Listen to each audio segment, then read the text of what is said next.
Good morning, everyone. We're Team Clean Slate, and our project is the autonomous whiteboard cleaning robot.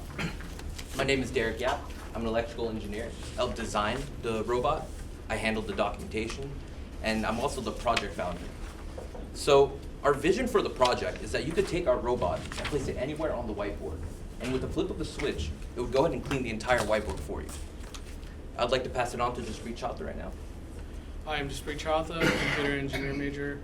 I worked on the coding aspect of the project with Francisco Delgado over here, and I was also in charge of procuring our parts for the Rover itself too. That's on to you. Hi, I'm Andrew Solani. I'm an electrical engineering major.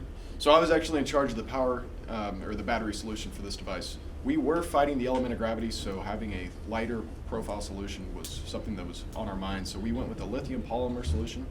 We had two 3.7 volt lithium polymer batteries hooked up in series to create 6 volts that we needed to run this thing. Our voltage was directly connected into the Arduino, where it had a voltage regulator at 6 volts, where we were able to have an ample voltage source for this device. I'd like to pass it on to Omer now. Hi, my name is Omer Lukmani. I'm an electrical engineer for the group. The main thing I worked on was the design and aesthetics for it. So as you see in the bottom right, that was the actual cover that we made. The chassis below that are basically an evolution that you'll see that we went by changing the design up. We actually started with, let's say, 4 motors, and we moved it down to 2, and that changed our overall speed of cleaning time and efficiency, as well as the movement, which will actually be gone over more so by Francisco, our team leader. Howdy everybody, I'm Francisco Delgado. I'm the team leader. I was in charge of coding the controller for the robot and keeping everybody on track and on task. So the way this thing works is it's connected with 6 neodymium magnets that are placed in these little circular holders you can see in the chassis. They attach to the whiteboard, and there's a layer of felt on the bottom of the whiteboard so that it's close enough. As the wheels move, they go along and they clean the board. If you look at our system movement diagram, the way the robot goes is it first finds the top left corner, and then it'll do an up and down pass for every column that it touches, so that every piece of the whiteboard gets a double pass. We learned that a single pass just kind of smeared the dry erase marker, whereas a double pass gave us adequate cleaning for everything that would be easily cleaned without a cleaning solution. We decided not to go with a cleaning solution on the board, as we didn't have enough time to get it on there, and we didn't see any noticeable results versus a cleaning solution versus our felt. Dr. Bhatti had noticed that even if we had a cleaning solution on there, it would take a lot of extra struggling just to get it off by hand anyway. So we went with a 2-wheel design. We originally tried to go with a 4-wheel design, but we were having traction issues, so we took it down to a traditional 2-wheel design. Everything is done using a gyroscope to keep it level as it moves up and down on the board. I'd like to open up for any questions now. Yes. So when I see this, I think like windshield wipers, a little spritz and some windshield wipers. Have y'all thought of how this? Is there anything on the market that just goes by and wipes the board? And why is this a better choice than? So we decided that we didn't want anything that we'd have to attach to the entire board. We wanted something that we could take off the wall and put on any board. We thought about having a built-in solution that would go to the board, but then we'd have to customize a solution for every board size.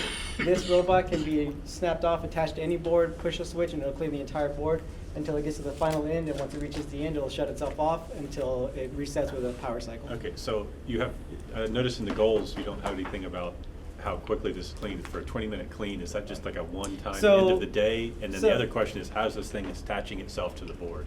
So it's attaching itself magnetically, so it only works on magnetic backed whiteboards. Okay. And the 20-minute cleaning time is for a 32 square feet conference room sized board. Is it expected that you're cleaning it between classes? Because that's how I was reading the Yes, yes. It's expected. That's really too long. There's a 15-minute time between classes here at UTD, and so the idea is that the professor can kind of just switch it, and while the next class is coming in. Can that be improved? Yes, it can be improved, either through higher voltage or better torque motors right now. We went with a lower voltage for the motors just for better stability. We amped up the voltage and it was running faster, but we were having stability issues keeping it to the board and getting right cleaning. How many cleanings can a single charge do? So the batteries right now offer 25 milliamp hours, and then we're running around 800, I believe. So if you actually put that in perspective, you get a little less than about 2 hours of charge time with these batteries. But you also have to take into account that when you're writing and then you're actually cleaning, you're not going to be running that for a continuous 2 hours. Like we said, 20 minutes gets you a good pass, so 20 minutes that runs into multiple cleaning cycles. What kind of markers have you tried this on? I mean, is it good for all types or just only a few types? We've used standard just Expo dry erase markers. We haven't, I mean, not permanent markers, but just standard dry erase markers. So who would be actually, selling this? I mean, the board manufacturers will be selling it as part of their product, or just, like the university would buy it? Let What's- Jaspreet answer the product out of that. What was the question? How would we sell it? Sorry, I kind of zoned out. How would we sell? How would you sell it? Who's gonna be the one making it? Who's gonna be the one selling it? Is it the board manufacturers, or, or somebody buy this off the shelf? Me or- and Derek have thought about maybe going into this and doing some sort of production value on it. But There's nothing in the market today that does this. nothing right now. Not commercially, at least. So speaking of selling it, how much does it cost? So the motors themselves are about $30 a piece. The wheels are about $12. The chassis itself is actually 3D printed, so it costs about $2 in plastic to print that chassis. At least the current chassis we have. So roughly, $100 for one of these. That'll pay for a lot of dry erase markers. Yeah. And Erasers, and yeah. erasers, yeah. Did you consider adding any sensors? Because it seems like you don't need to clean, typically the entire board isn't covered in markers, right? So, and it seems like you're about 1 or 2 inches high. Did you think about doing any kind of image detection to see where it We, needs to we clean? thought about doing the sort of smart detection where it could go directly, but we decided that we wanted to keep the processing power low and everything, so we would have to add image processing. We would probably maybe make it bigger so it could capture the whole board. So we just went with just a standard felt everywhere, and there's just bump switches, so it just does the entire board. You can manually switch the bump switches if you don't want it on a column, and it'll just go to the next column if you'd like. But there's bumps. Yes, Okay, so yeah. there's bump switches on the top and bottom that lets it know when it's reached the top of the board and the bottom of the board, so when it knows to go to the next column. So it seems like with sensors, you could just follow with the professor as he's writing. If you started this off in the middle of the board, would it try to do the full Yep. 5 columns? Yes. Or would it know that it's got? Yes, you feedback? could put this anywhere upside down, doesn't matter, you stick it on the board, you flip a switch, it'll auto-orient itself with this gyroscope, and then it'll do a initial pass, so it'll find the top of the board, it'll turn itself 90 degrees, find the left of the board, turn itself 90 degrees, and then start the cleaning cycle. And you can come downstairs and see it right on our project. Thank you so much, guys. Thank you.